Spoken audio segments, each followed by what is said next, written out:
Boa tarde, meus amigos e minhas amigas do site Notícias Agrícolas e da M Prado. Estamos aqui com muita alegria para começarmos o segundo ano da série do programa Líderes do Agro. Como eu gosto sempre de dizer para o nosso público, que esse programa ele tem como propósito gerar informação, dados, conhecimento, informação de mercado, para que você, internauta que nos assiste, possa ser muito bem informado em relação ao mundo dos negócios do agro. E a gente sempre busca trazer grandes líderes, pessoas com grande relevância, que representam grandes empresas nacionais e globais. E hoje, ao iniciarmos esse segundo ano do programa, nós temos a honra, o privilégio de receber o Álvaro Peixoto. O Álvaro é diretor-geral da Barenbrugge e a empresa é de origem holandesa, ela é focada no mercado de forrageiras e essa companhia ela foi fundada em 1904, ela atua em 20 países, ela tem mais de 800 funcionários, tem atuação de mercado nos 5 continentes e, a nível de market share global, é a segunda maior companhia do setor. Álvaro, para nós é um privilégio ter você aqui conosco. Seja bem-vindo. Ô, Marcelo, muito obrigado pelo convite. O privilégio é meu de participar disso. Estou muito contente de fazer parte dessa história, de fazer parte desse primeiro programa do segundo ano, Líderes do Agro. É um privilégio, realmente eu te agradeço bastante. Obrigado. Ô, Álvaro, eu queria começar que você contasse um pouco para nós dessa história, evidentemente resumida, né, que começa em 2004 lá na Holanda, e como que a Barenbrugge chegou até aqui. Tá, vamos lá. 1904. Você falou 2004, mas foi 1904. Então, é uma empresa já com 117 anos de história, né? E é uma empresa familiar, hoje 100% familiar, o negócio ainda continua nas mãos da família. Houve um dado momento aí na história, aí, por volta do início dos anos 2000, em que a Dow AgroSciences fez parte da sociedade da empresa, mas logo que se fundiu com a DuPont, virando Corteva, saiu desse negócio, né? E a Barenbrugge, então, adquiriu de volta, os irmãos adquiriram de volta as ações da empresa.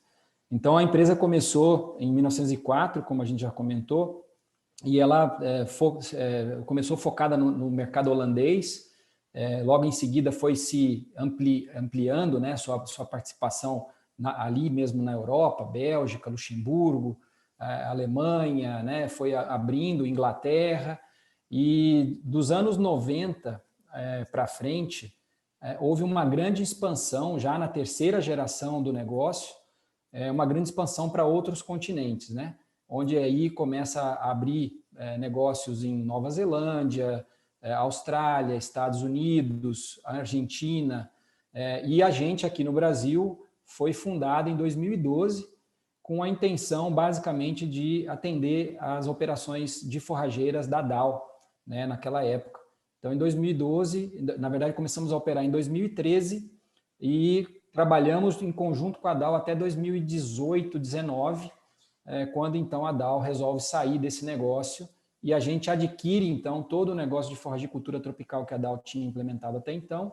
A gente tinha uma parceria, inclusive no programa de pesquisa, e a gente absorve 100% dessa operação e hoje a gente é dono do maior programa privado de melhoramento genético de forrageiras tropicais do mundo, nesse caso focado em braquiária e panicums, Marcelo.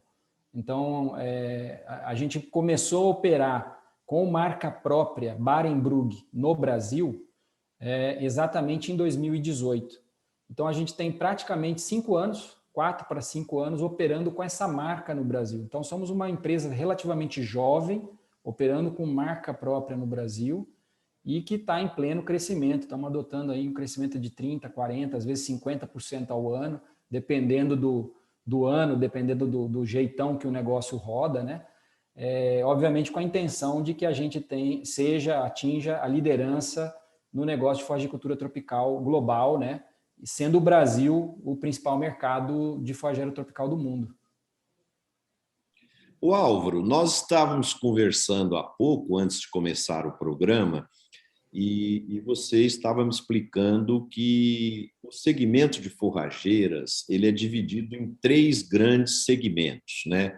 O de partes esportivas, campos de golfe, campos de futebol, jardins, né? A parte de pastagens e a parte de cobertura para o plantio direto na agricultura, né? Então, eu queria que você explorasse um pouquinho isso para o nosso público e mostrasse como cada um desses três grandes mercados está se comportando e onde estão os maiores índices de crescimento e onde que vocês estão apostando as maiores fichas nesse momento.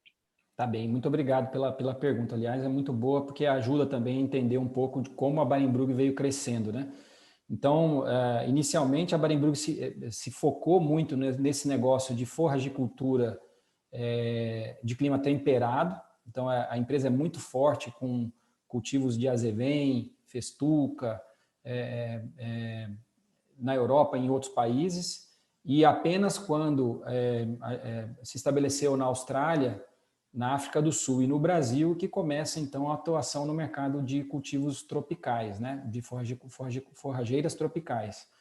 Então a gente tem hoje atuação no mercado. Bom, só para entender também, só para aproveitar o gancho, a gente tem como missão aumentar a produtividade animal, ajudar a alimentar o mundo e aumentar o bem-estar em espaços verdes. Então, o que quer dizer essa missão, né? Primeiro é a atuação, deixa clara a atuação nesse mercado de esportes e de lazer, voltado para gramados, né? Seja de parques, jardins, assim como também nos esportes profissionais, né? Como futebol, golfe. E a gente tem também uma atuação nos cultivos de cobertura da agricultura, assim como nos cultivos de pastagens, né? Para a criação animal, seja leite ou gado, né? ou ovelhas, né? Como em outros países, como tem na Inglaterra ou Nova Zelândia, mesmo na Austrália. Então, a empresa hoje ela tem uma grande fortaleza nos cultivos de temperado, de clima temperado, e o negócio tropical ele é um negócio muito novo, né? E representa hoje a grande oportunidade de negócio para a Barenbrug, para empresas multinacionais, por exemplo, como a nossa, porque é um mercado relativamente em desenvolvimento. Apesar da gente ouvir falar que aqui a gente usa braquiária há muitos anos, né? A gente já usa braquiária em cultivo de cobertura, em rotação de cultura, em plantio direto, integração lavoura-pecuária. Aqui no Brasil é tudo feito com a braquiária, basicamente, né? Então, a gente tem aqui oportunidades muito grandes, porque os materiais utilizados, né, a genética utilizada é uma genética relativamente antiga. Né? O material líder de mercado no Brasil hoje, que é Marandu, que é uma commodity, que praticamente todas as empresas revendem ou produzem aqui no Brasil, é um material que tem 40 anos de mercado. Né? Então, eu compararia o mercado de forrageiras no Brasil hoje a um mercado de milho 30 anos atrás. Né? Então, é interessante de ver o quanto esse mercado de milho evoluiu e o que a gente tem hoje, né, com tecnologia sendo aplicado, altos níveis de produtividade, qualidade de grãos e etc., com o mercado de forrageiras, o potencial que o mercado de forrageiras tropicais tem, em especial no Brasil. Então, o Brasil representa hoje, Marcelo, não sei se o pessoal tem na cabeça, mas algo em torno de 90% do mercado global de forragicultura tropical. É impressionante o tamanho que esse mercado é. A gente hoje fala no mercado aí entre 130 e 150 mil toneladas de sementes, né? Então, imagina que hoje esse mercado é basicamente um mercado de cultivares antigas, né?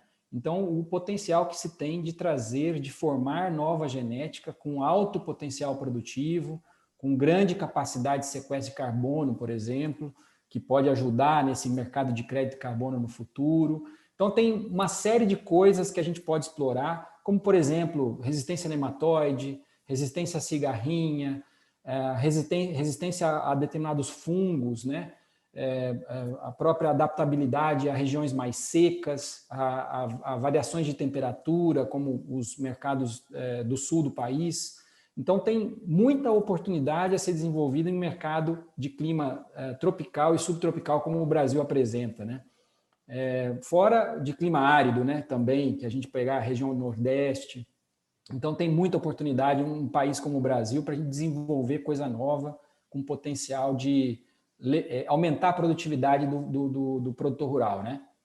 Quando você diz que você comercializa sementes para o segmento de campos de futebol, campos de golfe, jardins, tal, é porque você vende a semente para essas empresas que produzem os rolões de grama e que vão e instalam nos campos, ou é uma outra modalidade de formação dos campos e já joga semente, brota e já forma lá o gramado? Como que é isso? Explica um pouquinho para nós. Bom, a gente aqui no Brasil não atua nesse segmento ainda. A gente hoje não atua nesse segmento. Nós estamos muito focados, como eu comentei há pouco, nós somos uma empresa bastante jovem no Brasil, então a gente veio focado para entrar no maior mercado, que é o de forrageiras mesmo, não o de gramados, né? Então a gente está muito focado no agronegócio, na agricultura e na pastagem. Mas em outros países existem as duas modalidades, né? Mas, em geral, a gente vende as sementes para os estádios de futebol ou para os clubes de golfe diretamente, e esse pessoal faz todo o trabalho de formação dos gramados em que eles ali, onde se estabelecem esses jogos, né, os esportes. Tá? Quer dizer que a semente já é plantada direto, né, no local já. Plantada direto. E aí tem a modalidade de cultivos novos e tem a modalidade que eles chamam de overseedling, né? Que é plantio sobre o plantio que já está. Você semeia em cima do que já tem, né? Para aumentar a formação ali da cobertura, do terreno e etc. Então tem as duas modalidades. Um mercado nesse segmento, né, Álvaro, que cresceu muito, é o de cobertura para o plantio direto, né? Eu me lembro quando a gente trabalhava com agricultura, eu comecei em 78 nesse segmento, e lá para 82, por aí, a gente já começou com plantio direto, né? Só que a gente fazia o plantio direto dessecando as ervas daninhas, né? Hoje não, hoje se faz no momento certo a semeadura aí das forrageiras para que forme bastante massa verde e aí faz a dissecação, né? Então isso fez ampliar de forma significativa a eficiência do plantio direto, a cobertura morta, consequentemente ajudou muito nesse crescimento da produtividade da agricultura, da soja, do milho e das diferentes culturas, né? E eu queria saber o seguinte: todas as empresas comercializam commodities, que são sementes que todas têm, ou vocês têm um centro de pesquisa que vocês desenvolvem braquiárias específicas, pânicos específicos que no presente ou no futuro só vocês vão ter para oferecer isso para o cliente? O grande objetivo nosso é ter material exclusivo, material próprio, né?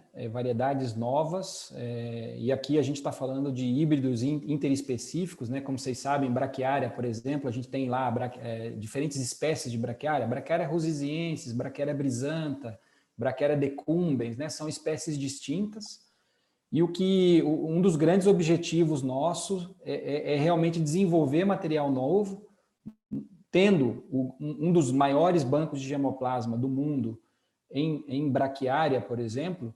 Hoje a gente tem mais de 5.000 indivíduos dentro do nosso programa, entre eles a gente faz cruzamentos todos os anos, são diversos cruzamentos feitos entre eles todos os anos, e há 2 anos nós lançamos o nosso primeiro material, a primeira geração de materiais híbridos de braquiária, cujos nomes são Sabiá e Caiana, como uma homenagem a pássaros brasileiros, né?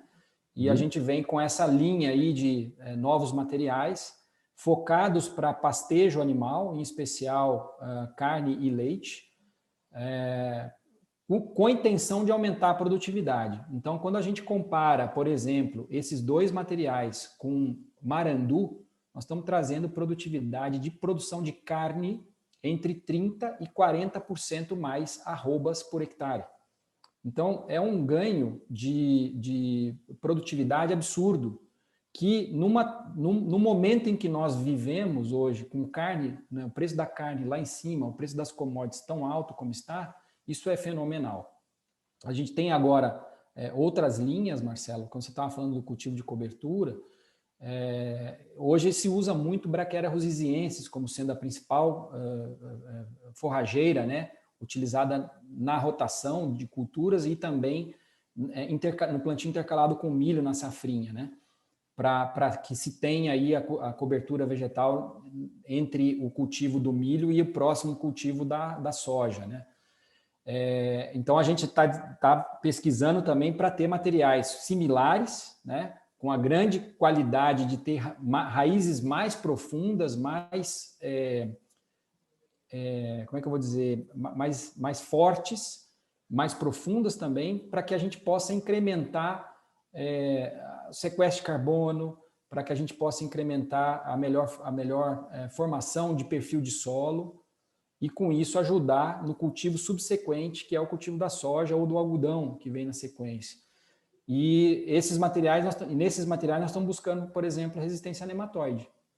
Então, até a gente não ter resistência a nematóide, nós estamos também vendendo hoje sementes de Brachiaria rusiziensis, que é uma commodity, mas com tratamentos específicos, né? Tratamento com inseticida, com fungicida, com nematicida biológico. Então, a tendência é a gente começar a agregar valor, pensando sempre na cultura subsequente, porque o grande objetivo é aumentar a produtividade do principal cultivo que o produtor tem. Seja soja ou milho, a gente tem que pensar nisso, né? Tem que ser sustentável.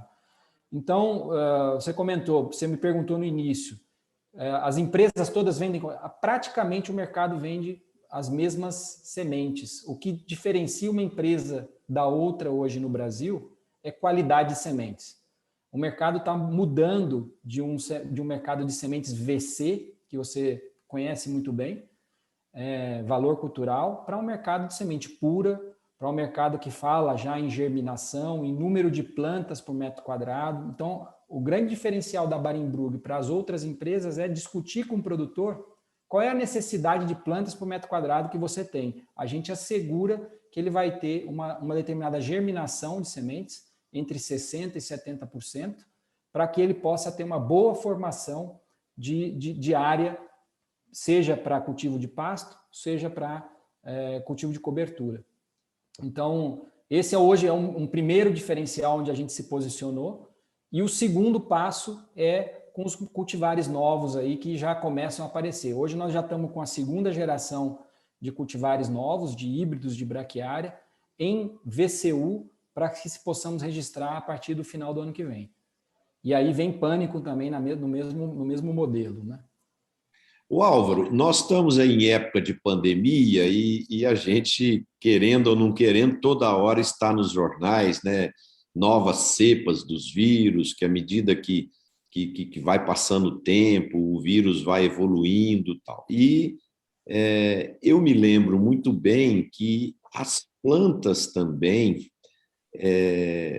elas vão sofrendo, no caso da cobertura morta, né, elas sofrem ali a pulverização dos herbicidas dessecantes, né?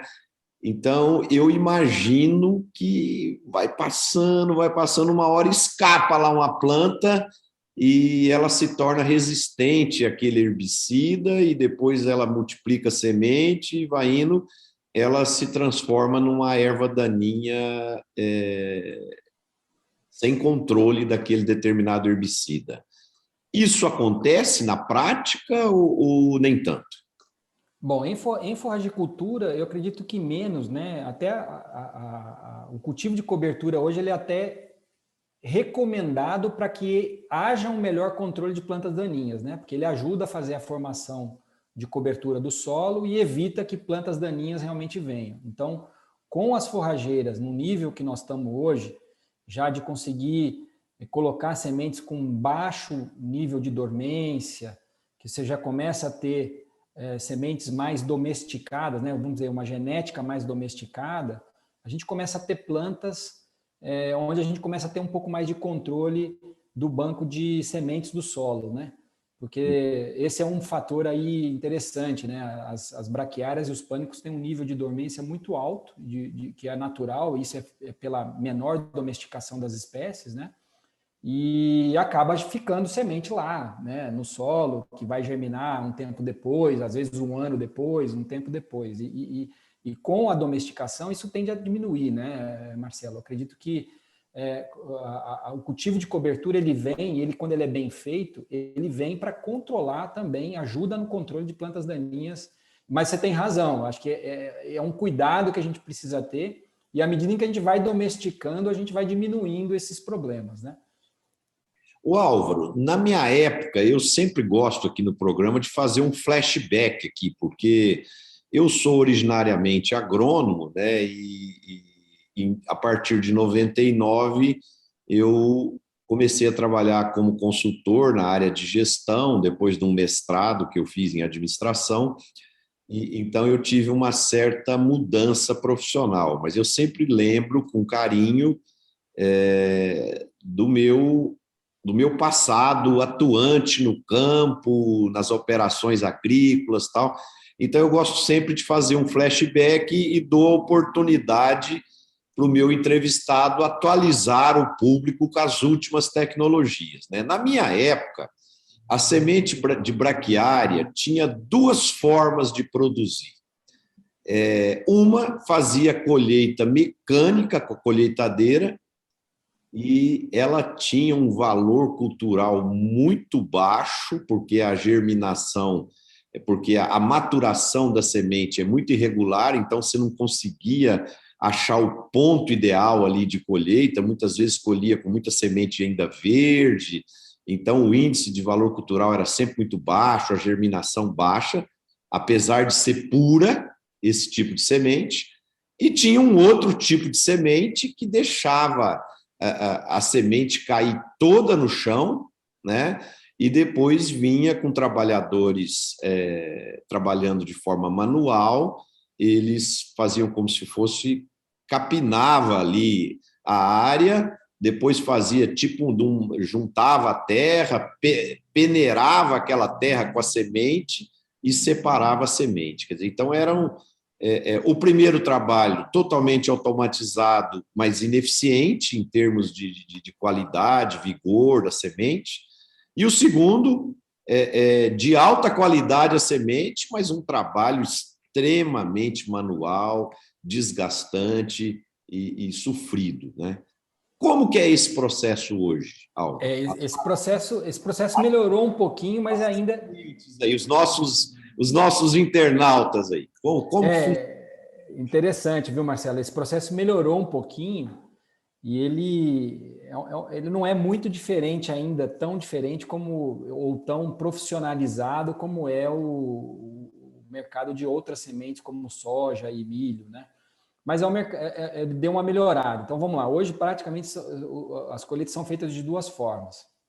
A principal delas ainda é deixar a semente cair no chão, ela cai sobre a palhada e aí vem com uma máquina colhedeira que ela vem trabalhando como se fosse um aspirador de pó. Ela vem puxando, né, toda aquela palha, aquela terra, né, o solo vem junto e ela separa o pó, a semente e a palha. né? Então, mas ela ainda fica muito suja, essa semente fica de alguma forma suja, ela fica aí, dependendo do produtor, dependendo da máquina, com um VC 50, VC 60, por aí, 50 a 70% de pureza, que aí precisa passar por uma pré-limpeza, né, por uma máquina de pré-limpeza, para que a gente possa ter uma semente um pouco mais limpa para receber na planta, né?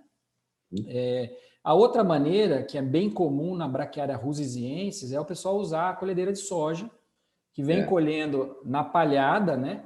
E aí você tem sementes que estão na palha e sementes que ainda estão no cacho de sementes.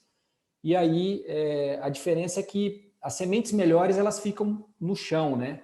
E as sementes mais jovens acabam ficando presas no rastro. E aí, com isso, tem-se muitas vezes algumas características de dormência que ficam ligadas a essas sementes. Então, muitas vezes tem que acertar bem a época correta da colheita, né? E isso tem funcionado muito bem para a Braquiária rusiziensis, porque a arquitetura da planta ajuda. As folhas da braquiária funcionam como se fosse uma bandeja, recebendo aquelas sementes na palha, né? Então, quando a colhedeira vem, ela consegue capturar uma boa quantidade de sementes que fica presa naquela palha. Já quando você tem plantas maiores, como as braquiárias brisanta, é um pouco mais difícil, porque ela é mais em pé, né? Então, a semente acaba caindo no solo mesmo e pouco fica preso vamos dizer, nessas bandejas naturais. Então, é um processo que não funciona tão bem, por exemplo, para a braquiária brisanta, braquiária decumbens, mas funciona muito bem para a rusiziense. Então, a metodologia não mudou muito, mas ainda vem com um nível de pureza muito baixo, sabe?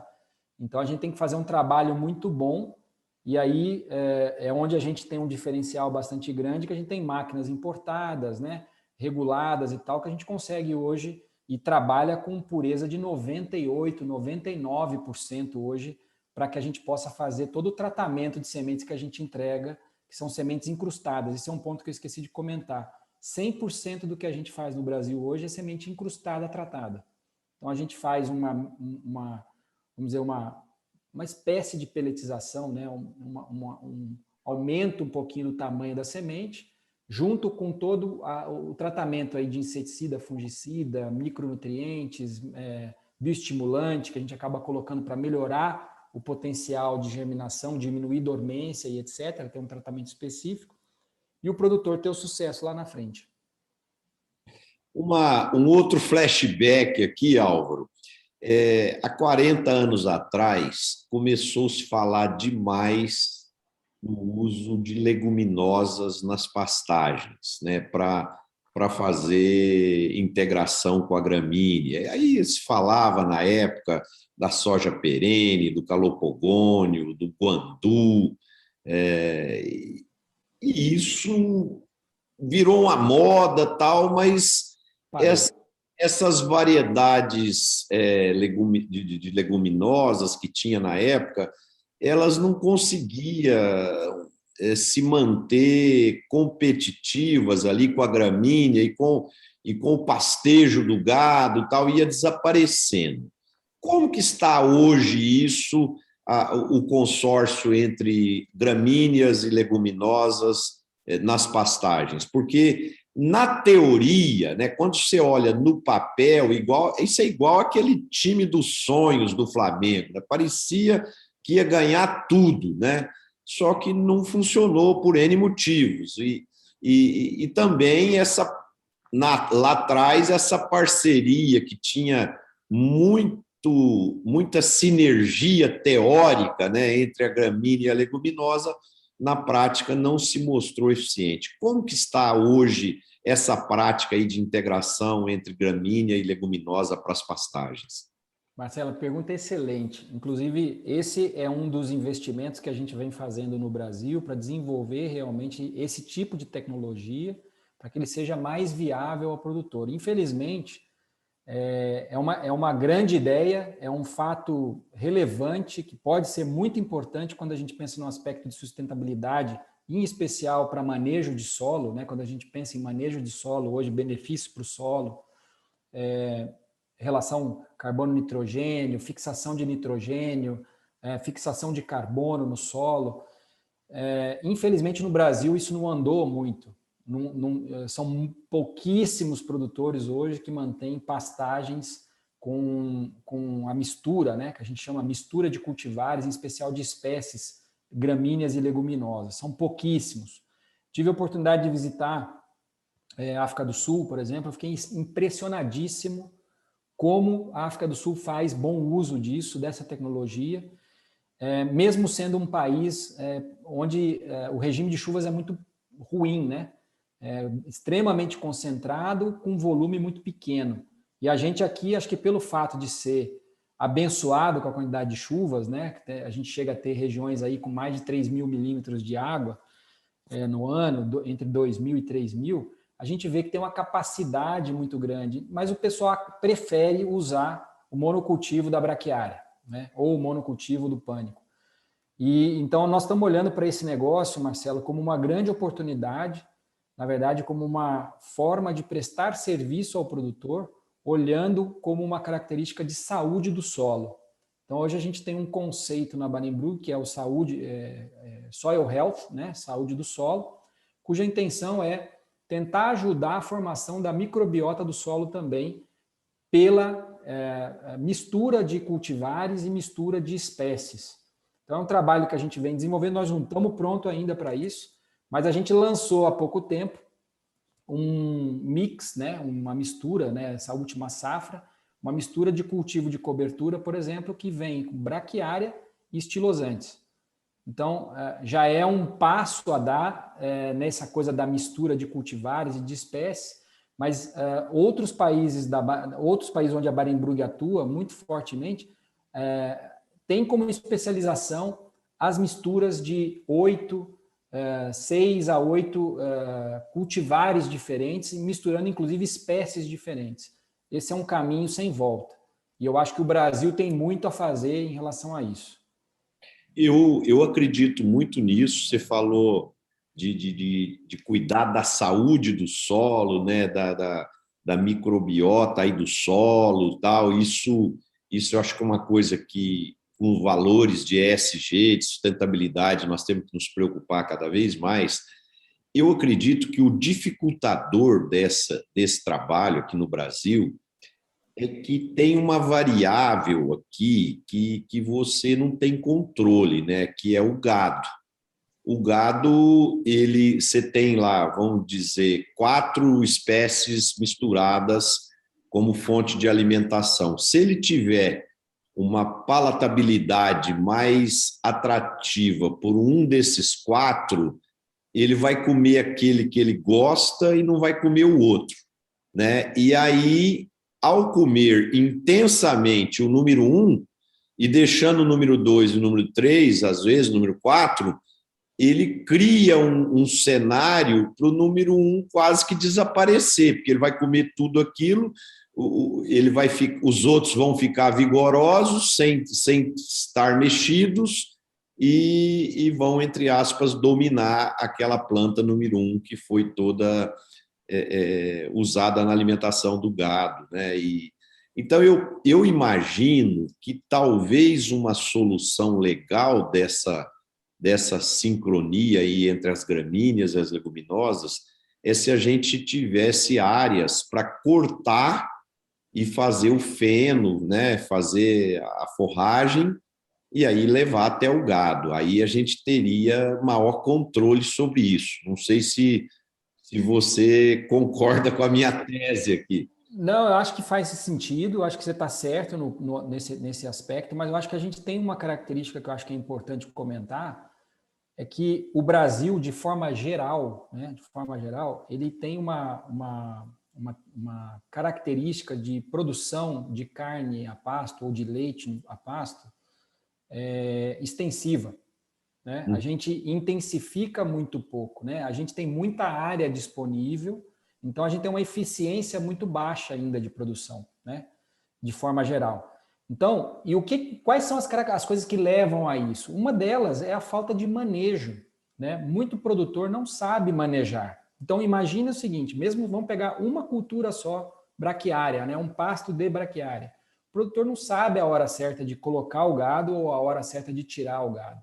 E aí vem as pastagens degradadas, vem as pastagens mal cuidadas, falta adubação, falta controle de planta daninha. São cuidados que muitas vezes o produtor pecuarista não tem. Né? O pecuarista brasileiro ele está muito preocupado com a genética do animal dele. Ele muitas vezes está preocupado em ter uma Ferrari, né, para cuidar, mas ele não cuida da estrada. Né? Ele não tem estrada para andar com aquela Ferrari na velocidade que ele precisa. Então, o produtor, muitas vezes o pecuarista, ele não pensa na forrageira como um cultivo importantíssimo para a alimentação do animal e o ganho de peso e aumentar a eficiência desse trabalho que ele faz. Aqui nós estamos falando de uma minoria, né? A gente fez um trabalho aqui, Marcelo, só para mais ou menos você entender, em termos de posicionamento.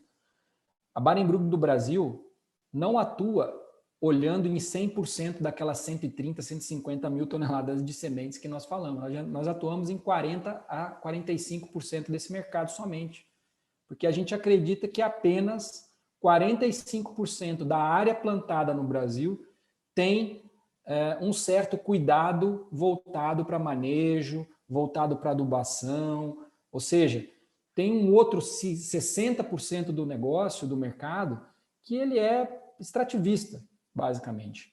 Então, o Brasil tem muito a melhorar no aspecto de manejo, né, de forma geral. Então, imagina que, à medida em que a gente tem o melhor cuidado desse manejo, com pasto e etc., a gente vai conseguir, sim, implementar as misturas de uma forma mais efetiva, vamos dizer, com o objetivo de aumentar a saúde do solo, ganho de peso, palatabilidade de forma geral, digestibilidade animal. Tem uma série de coisas que a gente tem que discutir ainda, que tem muita oportunidade para explorar nesse mercado de forragicultura brasileiro.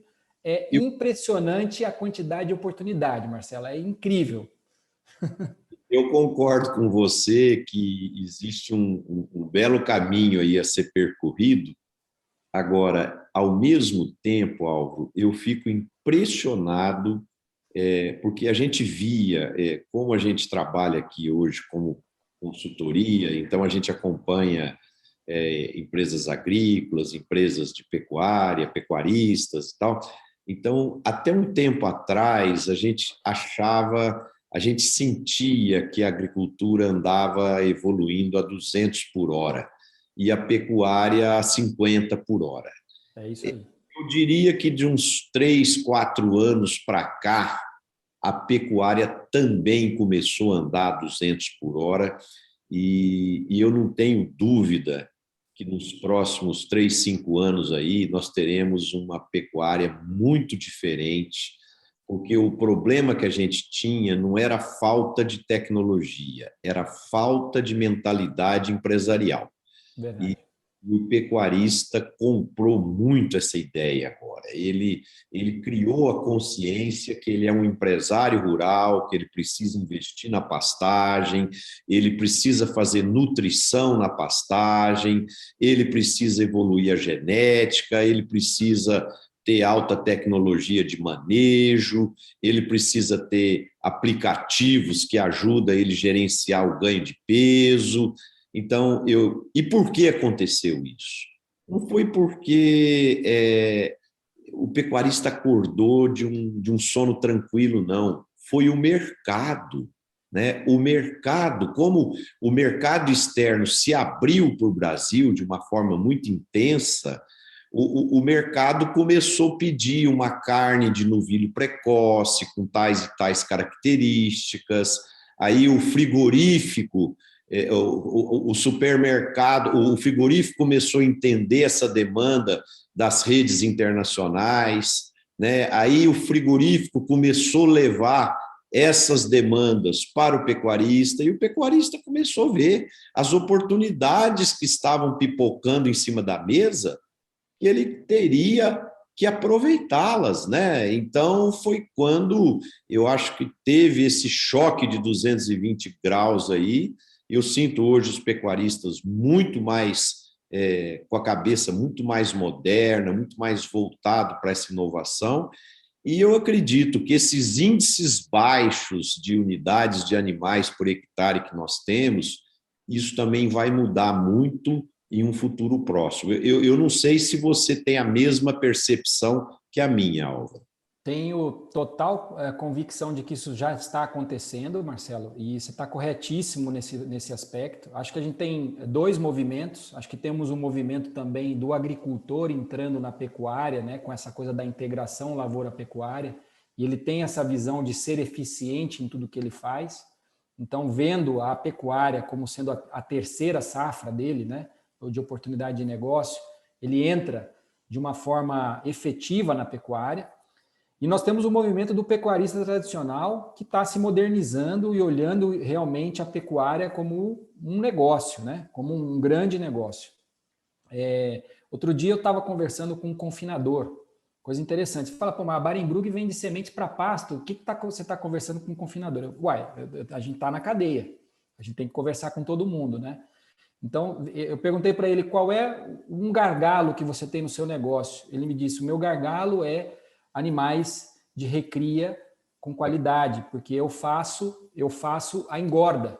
Então, eu preciso receber um material, uma matéria-prima, que é o gado, um gado já bem formado. Bem encaminhado. Se eu recebo ele mais ou menos, eu vou levar muito tempo para terminar. Isso fica caro para mim, né? Então, qual é o gargalo dele? Ele tem lá 140, 150 fornecedores de animais de recria, espalhados pelo Brasil afora. Um grande confinador lá, com seus 50 mil animais estáticos. Qual que é a dificuldade dele? Receber animais com boa qualidade. Onde está o problema? O pasto da recria. Então, quando a gente começa a ver, a gente fazendo parte dessa cadeia de alguma forma, nós temos condição de melhorar o animal de recria que vai para o confinamento. Nós também temos condição de ofertar produtos, por exemplo, você falou há pouco de feno, nós temos um material, por exemplo, hoje que é um Cynodon dactylum, né, que é parecido com Tifton, né, que a gente mais conhece, que da sua época é Tifton, né, ele é reproduzido por estolões, né, mudas. A gente tem material Cynodon dactylum reproduzido por sementes, cuja formação de uma área dessa hoje é muito rápida, muito simples, muito boa, dá para se formar facilmente e o cara pode fazer feno, por exemplo, para dar para os seus animais em confinamento. Os animais, eles são ruminantes, né? Eles precisam da forrageira mesmo em confinamento. Então, a gente também atua nessa área, tentando levar soluções de materiais pré-secados, ensilados, para que o confinador também tenha sucesso, ainda mais agora, quando a gente começa a ver o custo que está o milho, né? Para o confinador é um absurdo. Então, tem muita coisa, tem muita oportunidade, Marcelo. O mercado realmente está andando numa velocidade incrível. Concordo com você, o mercado está puxando, né? O mercado consumidor começa a puxar, isso porque o chinês ainda não começou a comer carne bovina na velocidade como por exemplo, nós brasileiros comemos. Quando isso acontecer, mesmo com os rebanhos, né, de suínos voltando ao normal na China, nós vamos ter uma demanda incrível de carne bovina aqui. Então, o Brasil tem uma grande chance de continuar sendo o grande fornecedor de carne bovina no mundo, e carne bovina verde, vamos dizer assim, né? Ainda formando por pasto, seja semi-confinado, tem muita oportunidade. A gente pode melhorar muito a eficiência aí. É impressionante, né? Quando você estava falando aí, eu estava refletindo sobre a minha infância, né? E tentando lembrar da pecuária da minha infância e como é hoje, né? Eu me lembro bem da minha mãe me pedir para ir ao açougue comprar carne de vaca, né? Aí eu chegava no açougue, eu quero 1 quilo de carne de vaca. Eu lembro que tinha alcatra, contrafilé, coxão duro, coxão mole e filé mignon. Esses eram os cortes que tinha, né? Não tinha outros cortes. Então, como isso mudou? Por exemplo, hoje você vai ao supermercado, você vê lá uma picanha diferenciada, com marcas, muito de novilho precoce de Angus, cheio de charme, onde 1 quilo de picanha quase que custa o preço de um arroba de boi, né? Então, aí você vê o que é o valor agregado e como que o consumidor aprendeu a apreciar essa evolução da carne bovina, né? Como também aconteceu no suíno, nas aves, nas diferentes proteínas animais. E você falou um ponto muito legal aí, que o pecuarista brasileiro precisa ficar atento, e é a questão da Ásia, né? A China, ela sempre comeu carne de suíno e carne de frango, agora que ela está aprendendo a comer carne bovina. E a gente sabe quanto que a carne bovina é saborosa, quer dizer, então, pouco a pouco, com o crescimento do poder aquisitivo do chinês, 1 bilhão e 400 milhões de habitantes querendo comer mais carne, haja produção bovina no Brasil para atender essa demanda. E isso depois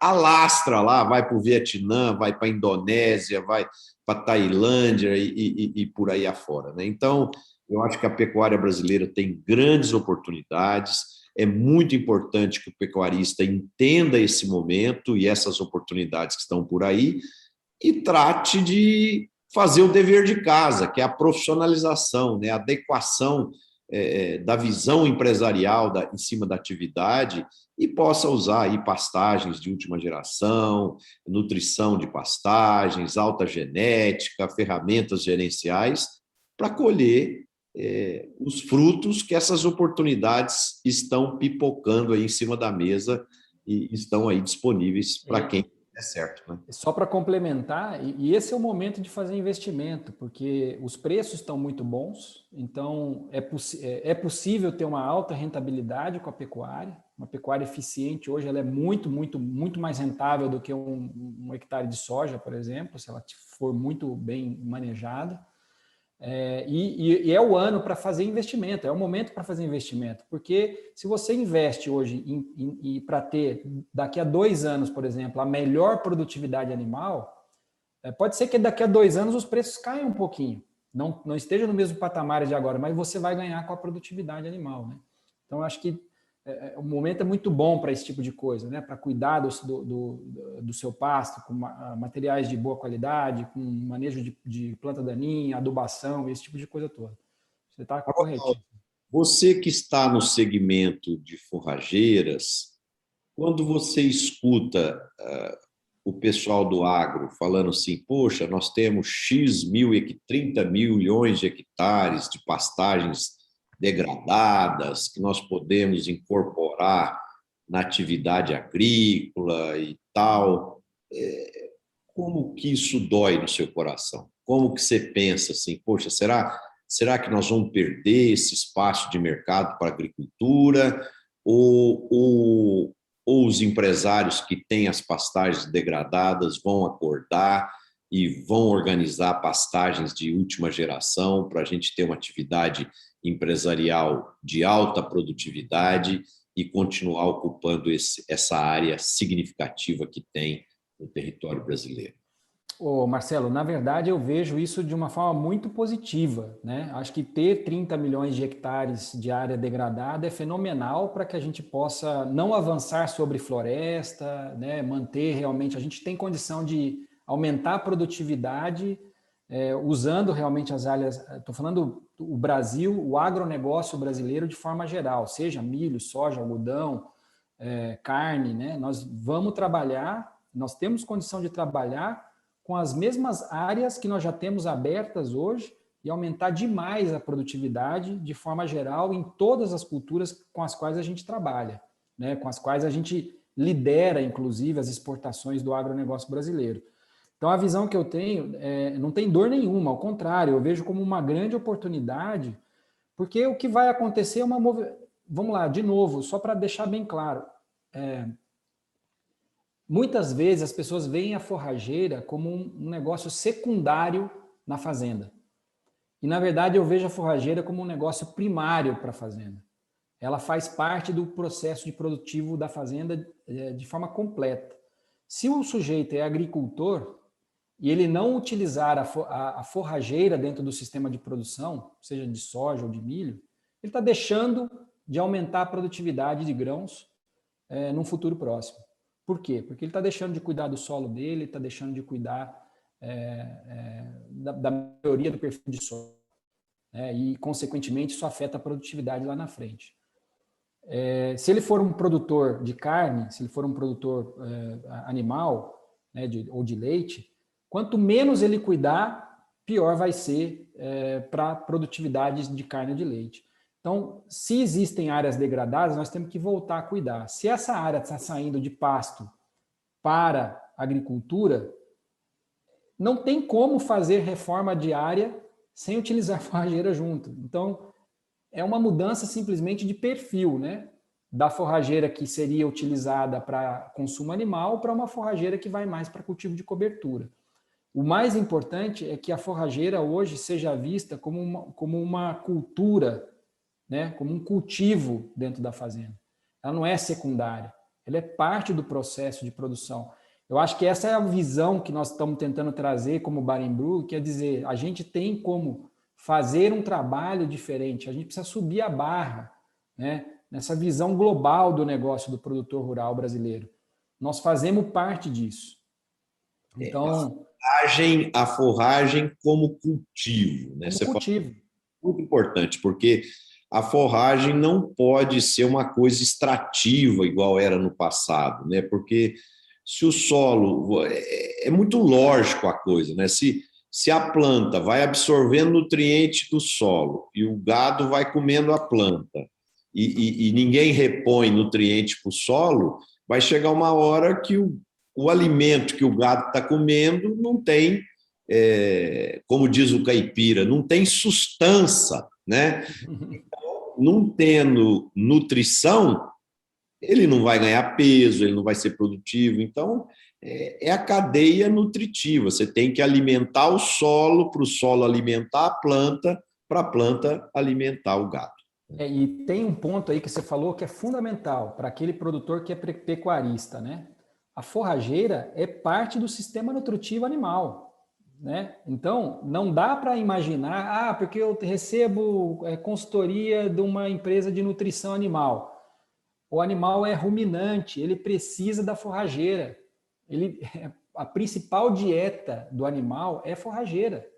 O resto, o concentrado, ele vem como complemento, né? Então, tendo uma forrageira de alta qualidade, você vai ter produção de alta qualidade.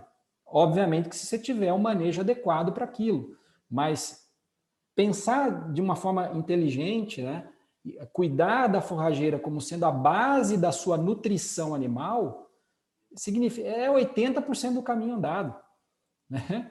Então, acho que tem muito para melhorar aí. A gente tem um espaço grande para melhorar nesse sentido. Muitas vezes a gente olha, porque eu estou dando a melhor ração. Será que a ração é a base do negócio? Não é, né? Verdade. O Álvaro, você hoje lidera aqui no Brasil uma empresa holandesa e as empresas europeias primam muito por sustentabilidade, por valores aí de ESG. Vocês já chegaram a calcular, porque daqui uns dias nós vamos ter isso muito forte, tem muita gente que acha que isso é coisa do futuro. Na minha opinião, esse futuro já está aí. Já chegou. Né?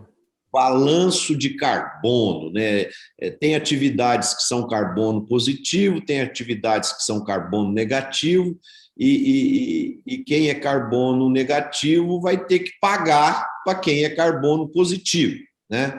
Então, por exemplo, 1 hectare de pastagem de pânico ou de braquiária é carbono positivo, significativo para cobrir o carbono negativo ali da atividade de pecuária que às vezes emite gases. Marcelo, a gente não tem os dados. Perdão, você pode repetir essa última parte? Porque o gado emite gases de efeito estufa, né? Então ele acaba sendo carbono negativo, imagino eu, né? É isso aí. O que a gente tem são. É possível que, se você tem uma pastagem bem formada, vigorosa, né, que tal, eu imagino que ela tenha um alto índice de ser carbono positivo. Positivo. O que a gente tem a certeza, pela nossa equipe de pesquisadores globais aí, é que realmente as pastagens, e assim como os cultivos de cobertura, têm efeito carbono positivo. Ah, quanto é? Isso varia de espécie para espécie, de região para região. Então, qual é o trabalho que nós vamos começar a fazer agora nessa próxima safra? É exatamente tentar medir o que é a causa, né, o efeito, na verdade, gerado por uma braquiária, um pânico, em especial materiais um pouco mais modernos, como o que a gente está colocando no mercado agora. Mas o que a gente viu, por exemplo, exemplos de produtores na Noruega e na Dinamarca que começaram a pagar carbono já, né, crédito carbono. Produtores recebendo cheques assim de 10 mil euros, É, 20 não, mil euros se eu por puder crédito fazer uma carbono. recomendação aqui para vocês que lideram aí a cadeia das forrageiras, comecem a trabalhar nisso, fazendo esses balanços, porque é isso aí, É isso aí. daqui uns dias você vai vender um tipo de braquiária que vai dar Um crédito maior.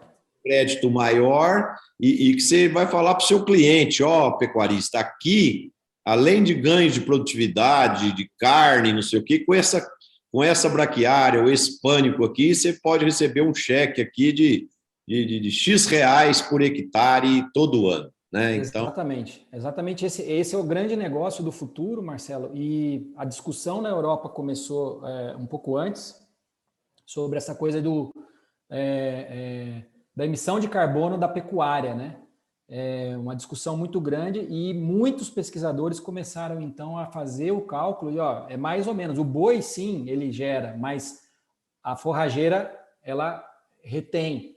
Então, no final é mais possível de que exista crédito do que débito, né, na sim, operação.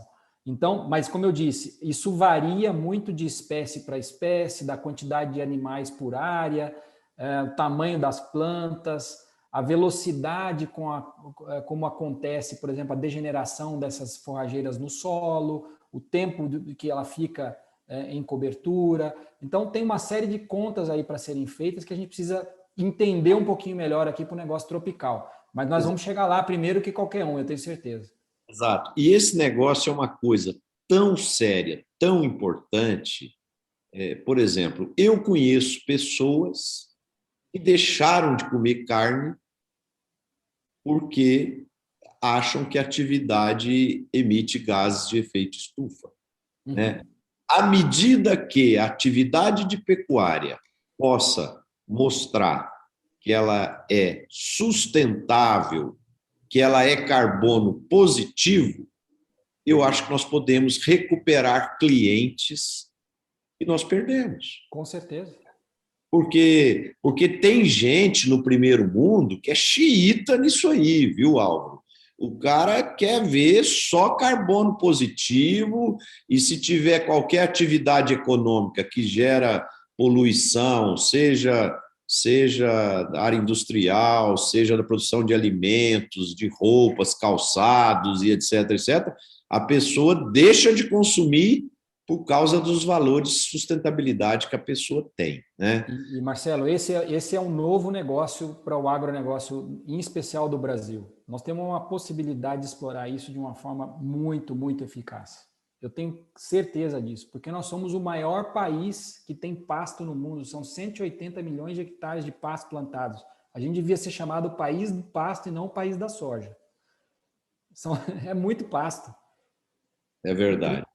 É verdade. E outro ponto também que eu acho que essas gramíneas mais novas, mais modernas, que o seu centro de pesquisa está desenvolvendo, como a boa nutrição de solo e tal, isso vai ajudar na precocidade da carne, do gado. Né? Então, ao ajudar a precocidade, você atende melhor o seu cliente final lá, que é o consumidor que vai lá no supermercado comprar a picanha, o contrafilé, o filé e assim por diante. Então, você cria uma cadeia de eficiência e de prosperidade, porque você tem um cliente mais feliz e aí as coisas dão certo, né? Quando a cadeia está feliz, todo mundo prospera, né? Então, é muito importante que esse ganho de eficiência, essa cultura da alta produtividade, do desenvolvimento, da alta tecnologia,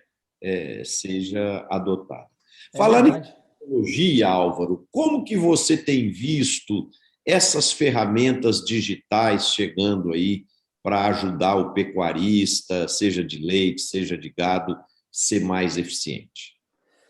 Ô Marcelo, tem muitas ferramentas surgindo. Eu acredito que a indústria de nutrição animal, eu tive a oportunidade de trabalhar na Cargill Nutrição Animal e vi isso sendo feito lá.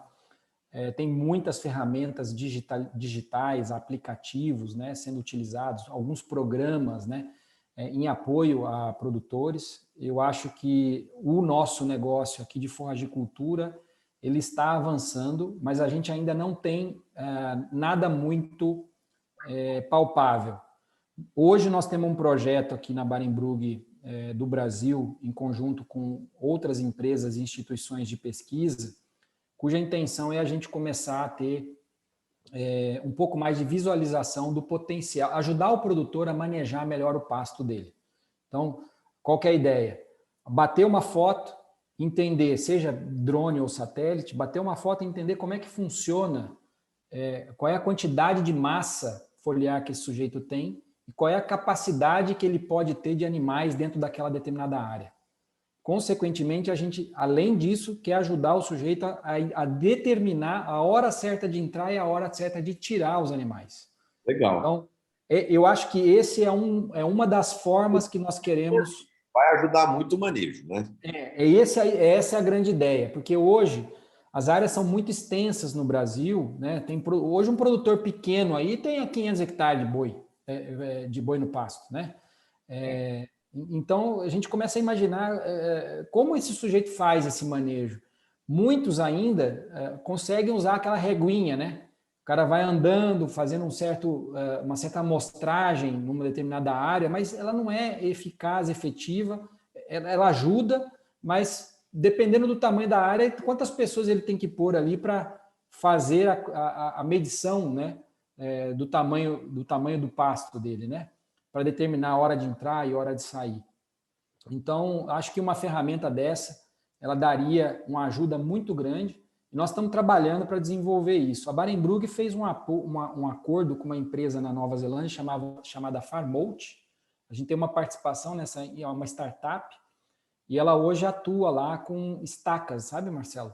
São estacas que determinam o tamanho e obviamente, que para o modelo de negócio que a gente tem aqui no Brasil, e isso está focado lá no azevém, né? Mas para a braquiária, para o pânico, para as tropicais, e considerando também a extensão de área que existe aqui nas fazendas, a gente acredita que não vai ser muito eficaz para nós. Então, a gente está indo para um outro caminho, e a gente vai conseguir chegar nisso em pouco tempo. Acredito que com o apoio da pesquisa nacional. O Álvaro, no segmento de forrageiras, como que se dá o acesso ao mercado? Por exemplo, você vende direto ao produtor, você acessa através dos distribuidores e revendas, ou através das cooperativas? Como que é a relevância aí desses três segmentos, se é que você pode compartilhar essa questão conosco? Posso sim, vamos lá. Bom, o sistema em geral ele é misto, né? Ele é misto. Então varia muito de empresa para empresa. O mercado ele vai muito através da distribuição, né? Seja revendas ou redistribuidores, né? Nós aqui na Barenbrug utilizamos um sistema misto mesmo. A gente tem cerca de 20% das nossas vendas diretamente a produtores e companhias agrícolas. Mais ou menos uns 30% acabam passando por cooperativas. E a gente tem os outros 50% via distribuidores ou revendas, né? Isso porque ganha-se volume, né, através da distribuição, né? A distribuição acaba dando um pouco mais de capilaridade, né? E a gente também tem exportações, né, Marcelo? A gente acaba exportando um pouco. Hoje a Barenbrug é uma das principais empresas que exporta no Brasil sementes de forrageiras para outros países. Esse ano, por exemplo, nós chegamos a exportar para Omã, só para você ter uma ideia, né? A Arábia Saudita, né, que está implementando. Então, a América Latina é bem comum já, e a gente acaba tendo uma boa presença nesse mercado de exportação em função do nível de qualidade das sementes, né? Antigamente, eu lembro da minha família, né? Olha, isso aqui é alguma coisa que muitas vezes meu pai comprava, um queijo, né? Olha, um queijo aqui, ó, padrão exportação, um café padrão exportação, a gente falava isso.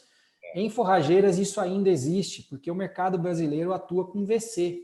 Como nós atuamos com semente pura e os outros países exigem essa semente pura, a gente tem uma certa facilidade para atender requisitos de outros países, né? Legal. Então, facilita um pouco e a gente pode dizer que oferece sementes no Brasil com padrão exportação.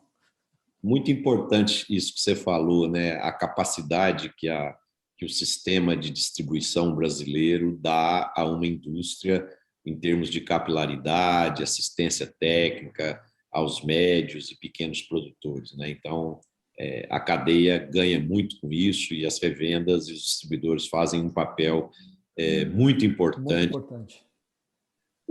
tanto quanto as cooperativas, que também fazem um brilhante trabalho, né? É verdade. O amigo Álvaro, a prosa está tão boa, parece que a gente está num bar tomando cerveja, batendo papo, né? É Mas verdade. passou aqui cerca de 1 hora e nós temos um compromisso com os nossos internautas de sempre ficar aí ao redor de 1 hora. E eu não gosto de caminhar para o fim do programa sem antes fazer uma pergunta para a gente conhecer melhor o lado humano da pessoa que está aqui conosco, do alto executivo que está aqui conosco. Então, eu queria que você compartilhasse um pouquinho conosco o seu lado humano agora. Você em casa, no final de semana, com o que você se diverte? Você gosta de algum esporte? Tem algum livro? Tem algum hobby especial? Como é que o Álvaro queima o estresse e recarrega as baterias no final de semana? Bom, essa pergunta é boa, né? E eu vinha descobrir algumas coisas durante esse período de pandemia, né? Bom, sempre gostei muito de comida, né? De experimentar comidas diferentes, restaurante, um bom vinho, uma boa cerveja artesanal, né? E durante a pandemia, com os restaurantes fechados, com um pouco mais de restrição, eu intensifiquei a minha presença na cozinha, né? Então, eu descobri que eu adoro cozinhar e ficar em casa com a minha família é algo que eu gosto demais, né? Então, finais de semana, mesmo durante a semana, adoro ir para a cozinha, chegar no final do dia, tentar preparar uma coisinha assim mais saborosa, uma coisinha diferente. E eu gosto muito de preparar uma boa carne, né? Não posso deixar isso de lado. Tampouco deixo de comer as minhas hortaliças, porque comecei com esse negócio lá atrás, nesse negócio de sementes de hortaliças lá atrás, no início da minha carreira. Então, eu gosto muito da cozinha. Ultimamente, a gente acaba se divertindo um pouquinho com essas novas séries, né? Que a gente acaba vendo aí nesses canais fechados, né? Netflix, Globoplay, etc. Né? Não quero ficar falando das marcas todas aqui, mas tem muitas séries interessantes que trazem documentários, tem coisas muito legais para a gente se distrair. Uma legal, assim, que você quer Mas recomendar? eu comecei a ver aquela The Crown e não parei de ver, porque traz uma história interessante de uma cultura que a gente não entende muito bem, que é essa cultura da majestade, do rei, né? Reinados. E tô pegado nessa série aí agora, tentando aprender um pouquinho mais, já que nós estamos vivendo um momento, a gente vive num presidencialismo aqui, né? E sempre um pouco mais difícil, né? Entender como funciona, né? Esses outros sistemas E aquilo está sendo bem interessante, tem certas tomadas de decisões, por que se tomaram decisões no passado, quanto a guerras, ou seja, é interessante para a gente poder entender o que esses países são hoje, por que eles são hoje da forma que são. Óbvio, tem a ver com a história lá do passado. Então, tem ajudado bastante a gente a entender um pouco da cultura no mundo afora. Legal, muito bacana. E para fechar, então, Álvaro, eu queria que você deixasse uma mensagem aí para os nossos internautas, aí, em 1 minuto, aí, a sua mensagem final. Vamos lá. Bom, primeiro eu quero agradecer, Marcelo, pelo convite. A minha presença aqui é um prazer imenso falar um pouco sobre o negócio de forrageiras no Brasil, o negócio de forrageiras tropicais. Acho que a principal mensagem que eu quero trazer é que muitas vezes a gente olha para... Eu também comecei minha carreira como produtor rural, né? E nunca dei muita atenção à forrageira como eu tenho visto hoje e muitos produtores atendendo, né? Olhando para a forrageira com a atenção que ela merece.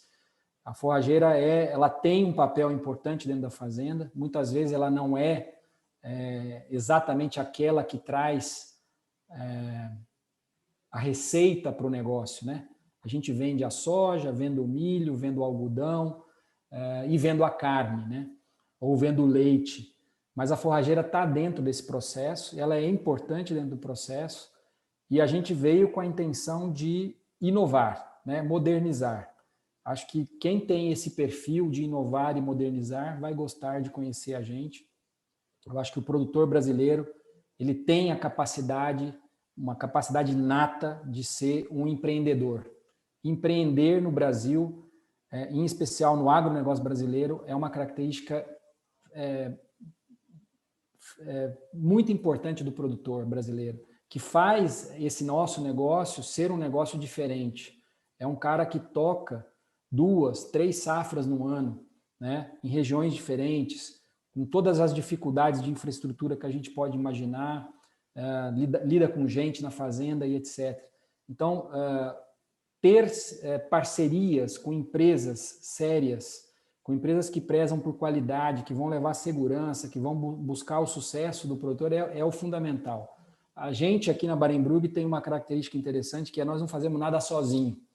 Então, buscar parcerias é interessante e é fundamental. Seja parcerias com fornecedores, seja parcerias com distribuidores, com clientes. A gente está sempre tratando de montar parcerias. Eu acho que esse é um caminho que faz com que a gente consiga ir para outros patamares, né? Abrir nossas cabeças na busca de tecnologia nova, de formas de aplicar essa tecnologia de forma diferente. Então, a gente está sempre aqui à disposição e eu acho que quem tiver com essa visão vai ter sempre uma porta mais aberta do que outros que não têm essa visão. Acho que é por aí, Marcelo. Muito legal, Álvaro. Você deu a nós a oportunidade de um conhecimento bastante amplo em relação ao segmento de forrageiras. Foi muito legal conhecer a Barenbrug, uma empresa que tem valores sustentáveis e de alta tecnologia muito fortes, né? E para nós foi uma honra te receber aqui e poder aprender um pouco com você. Eu quero aproveitar a oportunidade também, agradecer os nossos internautas que nos prestigiaram hoje. Quem gostou do programa, coloque aí um like e, se puder, compartilhe com seus amigos, sua rede de relacionamento, para que o programa se torne cada vez mais conhecido e relevante como gerador de informação, conhecimento para toda a cadeia do agronegócio brasileiro. Foi um prazer estar aqui hoje com você. Um abraço a todos, uma boa noite e a gente se vê na próxima semana, nas quintas-feiras, às 17h30, com mais um programa Líderes do Agro. Um abraço a todos. Um abraço, obrigado.